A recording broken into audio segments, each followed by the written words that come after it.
two big ones dominating the headlines today for me, Cameron, which is the first one anyway, which I think we should talk about, is this oath of allegiance to the King. I definitely will be pledging it. I'm going to talk to Nana Akua, our very own, very shortly on, and she's going to be telling us why she is as well. But it's caused a bit of controversy. What's it all about? Yeah, so we used to have this thing called homage of the peers, which was all the hereditary dukes and lords physically kneeling down in front of the sovereign and pledging their allegiance to him. So that has been scrapped.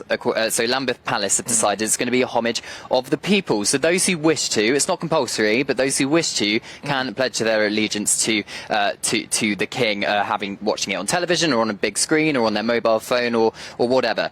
Hasn't perhaps gone down too well with certain members of society. I think perhaps it's landed badly in terms of Lambeth Palace or Buckingham Palace's perspective. This would have been a decision in consultation with the King and with the government as well.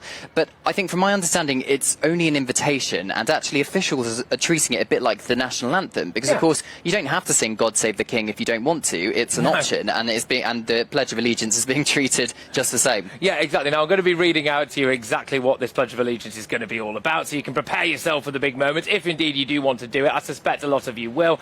I can't help but wonder whether or not those who don't are just maybe a little bit miserable. But some other people who are a bit miserable, Cameron, are those people who've been criticising the cost of this coronation, I think. What's the big hoo-ha there? Yeah, so it's reportedly going to cost £250 million, which is quite a lot. Vast majority of that money is reportedly going on security, because a lot more security is needed than was needed in 1953 coronation. We've seen threats of protests and things like that, which is clearly a big problem for the police and security services.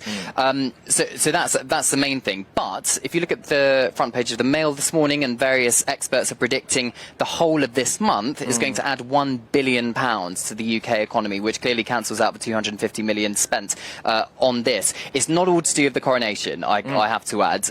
A lot of it is £350 million hospitality industry is expecting to rake in from the coronation weekend. 120 million, according to the British Beer and Pub Association